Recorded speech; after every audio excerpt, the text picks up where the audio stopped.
No dia 23 de junho de 1940, nascia Milton Soares de Castro. Ele era mais um dos 15 filhos da dona Universina. Antes de serem 15, eles eram 10, mas o seu Marcílio, que era o pai de todo mundo, e o marido da dona Universina, morreu de tifo e 2 anos depois, ela casou de novo e teve mais 5. Ela passou a maior parte da vida dela grávida, se a gente parar pra pensar. E o seu novo marido, que era um policial que nunca fez questão, assim, de cuidar dos filhos e enteados, começou a trazer a violência do trabalho dele pra dentro de casa, sendo agressivo com a Universina e abusando sexualmente das próprias enteadas. Não demorou até que a matriarca conseguisse se livrar desse nojento e, infelizmente, ficar com 15 filhos pra cuidar. 15 bocas pra ela alimentar, já que ele foi pomposo viver a vida dele como se ele não tivesse colocado outros 5 filhos no mundo, né? E dentre esses 15 nós temos o Milton, que é o nosso personagem principal aqui dessa história. Eu sou a Bel Rodrigues, seja bem-vindo ao meu canal, e hoje a gente vai falar sobre o livro Cova 312 e da história por trás dele. Eu espero que vocês gostem e, por favor, não se esqueçam do joinha,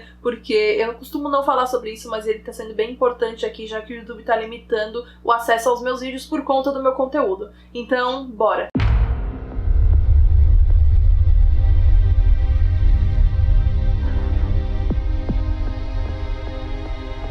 Quando ele era guri, ainda em Santa Maria, né, que era o local de nascimento dele, o Milton já sabia o que era escassez. Após a morte do pai, ele viu a mãe dele ralar muito pra conseguir criar os filhos sem que faltasse comida. Imagina 15 bocas pra você alimentar. Gente, com uma condição precária, sabe? Então a principal fonte de renda deles, que eram as vaquinhas, né, que davam leite, e os gados foram embora quando eles ainda tentavam custear um tratamento minimamente decente pro seu Marcílio. Desde cedo, o Milton assumiu trabalhos manuais que poderiam, assim, ajudar na pior crise que eles passaram, né, que foi essa da perda, tanto o luto e depois essa perda que foi catastrófica pra eles, que dividiram a família, né? A perda dividiu a família em antes e depois. E a dona Universina não se importava em comer o pão que o diabo amassou, desde que ela estivesse junto dos 15 filhos e não deixando eles passar fome. Edelson era o nome do irmão mais próximo do Milton, porque era ele que levava um pão com banha de porco. Esse era o lanche que sustentava o Milton enquanto ele estava trabalhando. Ele trabalhava pintando paredes de escolas que ele nunca estudou. E ainda que a situação fosse super precária, a dona Universina no mesmo ano viu um garoto de rua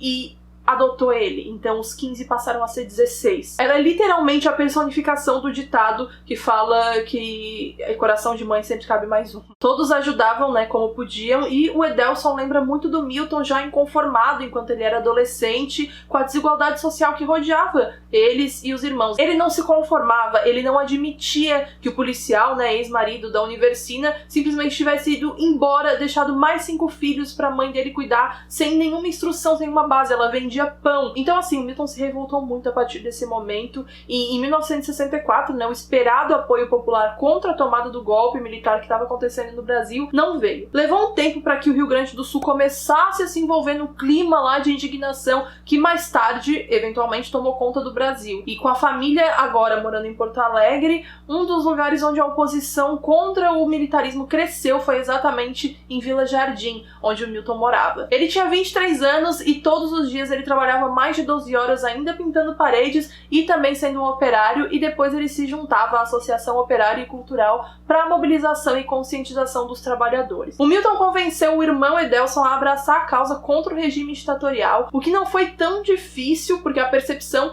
de um país com poucas oportunidades para as camadas populares sempre incomodaram o Edelson, o Milton e a Jessie também, que era a irmã deles, mas ela não era tão ousada quanto eles, vamos dizer assim. E quando a notícia do golpe enfim chegou no Rio Grande do Sul, o Milton já estava discutindo meios para transformação na busca por igualdade social. Quando ele começou a formar ali as suas ideias em relação à luta de classes, ele deixou de ser um observador do caos instaurado no país para de fato assumir a militância contra um sistema que passava a ficar mais repressivo a cada dia. Nesse momento do livro, a Daniela faz um apanhado muito interessante da vida de outros militantes que cercavam o Milton e que eventualmente voltam a aparecer na história, e nós vamos acompanhando a rotina de reuniões e planejamento também deles. Acontece que 13 desses jovens e inexperientes militantes do MRN, que é o Movimento Nacionalista Revolucionário, se organizaram e foram até a Serra do Caparaó, que fica na divisa entre Minas Gerais e Espírito Santo, para fazerem um treinamento de guerrilha. Nesse treinamento, que nunca nem existiu, todos eles foram pegos e presos pela Polícia do Exército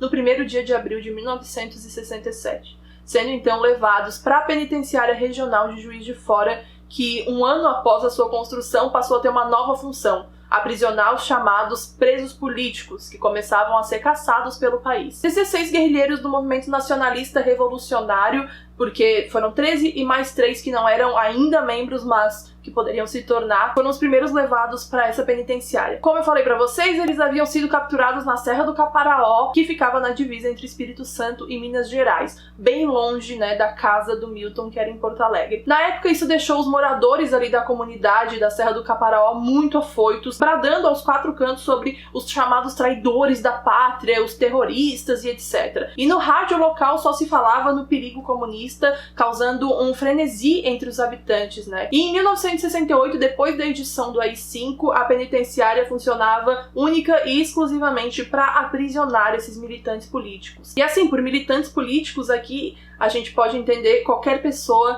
que fosse oposta ao governo, né? Que militasse contra o governo. Até mesmo os presos de outros estados foram despachados para Juiz de Fora, que foi o caso do militante Nilo Sérgio Menezes Machado, se não me engano. O Nilo foi uma pessoa que serviu de cobaia para uma aula de tortura que aconteceu na Vila Militar na Guanabara, e tinha como alunos, né, essa aula de tortura, os oficiais das Forças Armadas. Ele foi levado então para Linhares, que foi como a penitenciária que estava abrigando, né, o Milton e os demais presos da Serra do Caparaó ficou conhecida, a penitenciária de Linhares. Acontece que o convívio dos estudantes que eram mantidos nas alas destinadas aos subversivos levou a uma indesejada pelos policiais troca de informações, porque cada novo preso trazia notícias detalhadas sobre a tortura sofrida em dependências policiais e militares do país. E vendo a comoção que tudo aquilo estava tornando, foi por isso então que os presos decidiram redigir o documento de Linhares, onde em 1969 foi o primeiro documento que denunciou detalhadamente a violência no período em que a força disseminou o medo. Falando aqui nesse vídeo, pra vocês parece que a penitenciária de Linhares era super conhecida, né? Mas não era. Na verdade, ninguém falava sobre essa penitenciária e os moradores não ousavam se perguntar o que acontecia lá dentro. Quando os relatos de tortura atravessaram as paredes de Linhares e chegaram na boca da comunidade, eles ignoravam e deixavam para a polícia cuidar de tudo. Era uma mistura de negligência e medo. Mas, Bel, o que Linhares tem a ver com a Cova 312? Eu não entendi. Como me deu uma luz?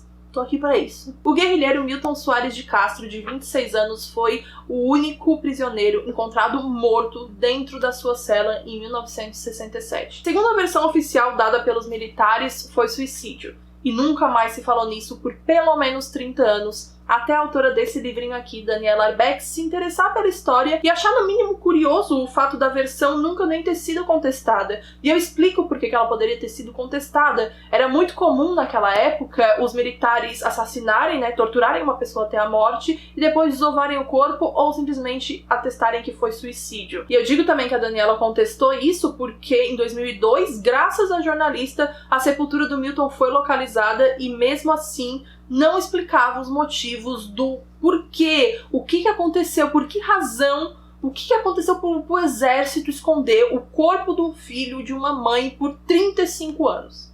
O quê? Tem alguma explicação pra isso? O Edelson, né, que como vocês sabem era o irmão mais próximo do Milton, nunca foi preso na mesma penitenciária que ele. Ele soube da morte do mesmo através do rádio que ele ouviu na prisão do exército lá no Rio Grande do Sul, porque ele também era oposição ao governo e estava sendo mantido como preso político. E o locutor gaúcho comentou que o comunista havia tirado a própria vida e falou o nome dele, e na hora que foi relatado o suicídio, Edelson já sabia que era mentira. Porque pelo que ele conhecia do irmão, ele jamais tiraria a própria vida e daria esse gosto para os militares, ainda que a dor que eles estivessem sentindo fosse quase insuportável. Em 2014, com 55 anos, o Edelson confirma para Daniela que a mãe deles, né, a dona Universina, passou anos a fio em busca do corpo do Milton e que o exército se recusava em informar onde ele tinha sido sepultado. Eles alegavam sigilo militar. E acontece que enquanto eles negociavam com a família a entrega do corpo dele, ele já tinha sido enterrado há muito tempo.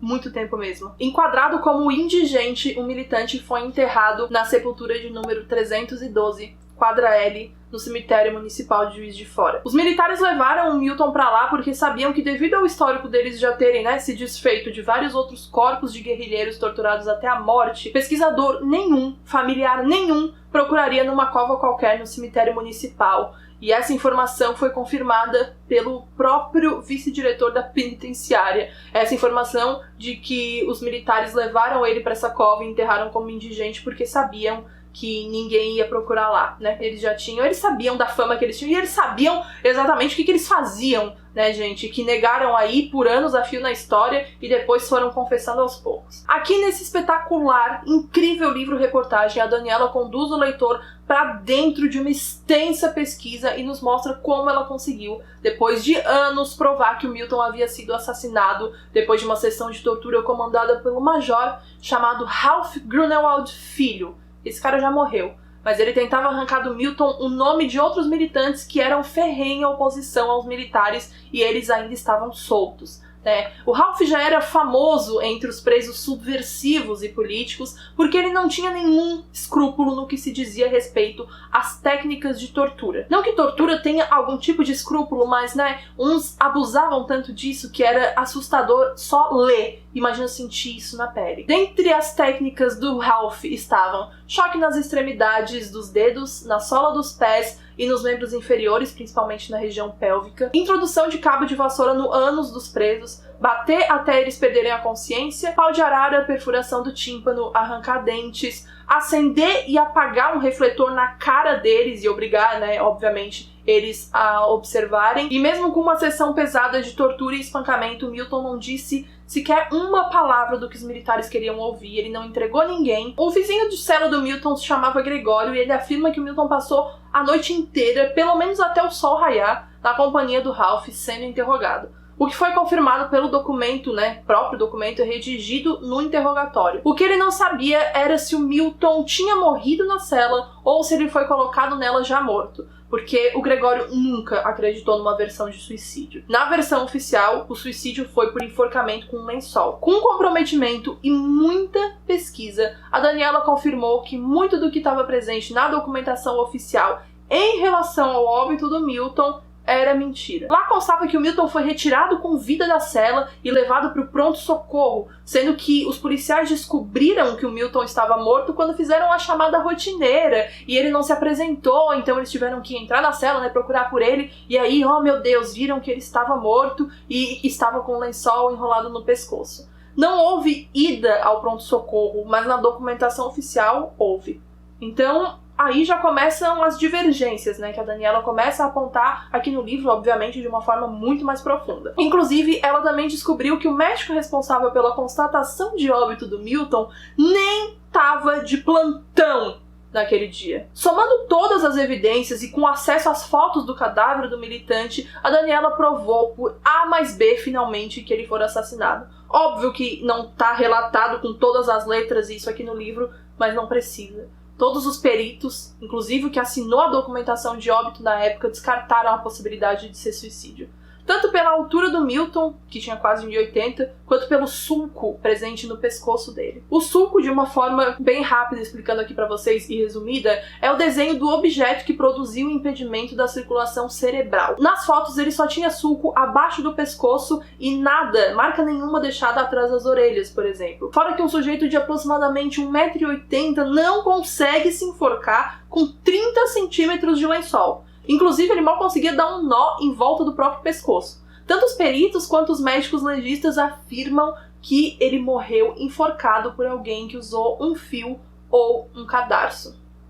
Algo interessante que eu quero pontuar aqui, porque foi fascinante ler sobre isso, é que a Daniela literalmente fez o teste na casa dela. Ela chegou em casa, ela cortou 30 centímetros de lençol e ela tentou amarrar em volta do seu próprio pescoço. Obviamente, as extremidades não se encontraram.